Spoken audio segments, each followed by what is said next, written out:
Hello and welcome back to Economics Jeopardy! I'm the host, Alex Trippbeck. Let's welcome our contestants.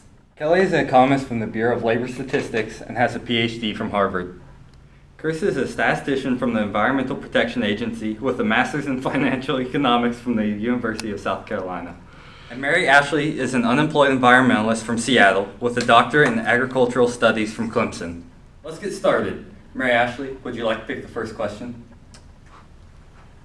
I will take environmental economics for 100, Trippbeck. All right, environmental economics for 100. Suppose there are two firms emitting nitrogen dioxide. Firm A's marginal abatement cost is 3 et sub A, where et sub A is the tons of nitrogen dioxide emitted by firm A. Firm B's marginal abatement cost is 5 et sub B, where et sub B is the tons of nitrogen dioxide abated by firm B. With no regulation, firm A emissions are 200 tons and firm B's emissions are 500 tons. The local government would like to reduce total emissions to 500 tons, which it believes is a safe level for human health. What is the most cost-effective solution?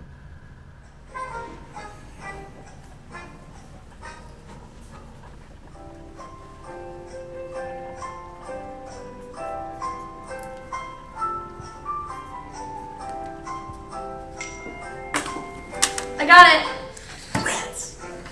So to reach the goal, the total abatement needs to be 200 tons. I have each firm abating 100 tons because I feel like that is a fair allocation between the two of them. If each firm has to abate 100 tons, then the total cost of the policy would come out to be $40,000. I calculated this by finding the area under each firm's marginal cost curves up to their point of abatement.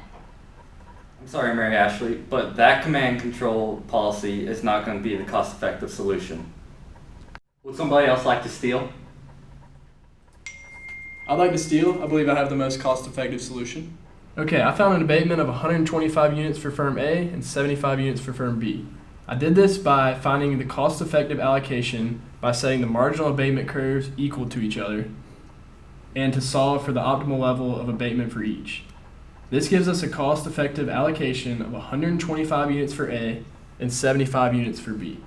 I would push the market to this cost-effective outcome by using a tax of $375, which I calculated by plugging in the cost-effective abatements for each into their marginal abatement curves.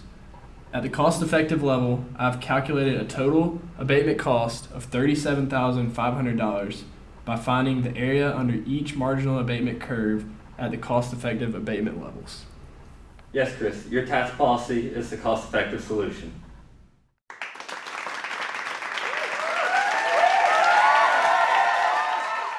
Mr. Trippbeck, I'll take environmental economics for 200, please. Environmental economics for 200. Suppose there are two factories, Factory A and Factory B. Each factory emits 60 kilograms of a toxic gas. Factory A has a marginal abatement cost of 200 et sub A, where et sub A is the amount of abatement of Factory A. Factory B has a marginal abatement cost of 100 et sub B, where et sub B is the amount of abatement of Factory B. The government has created an emissions target of 90 kilograms total of the toxic gas between both factories. What is the cost-effective solution?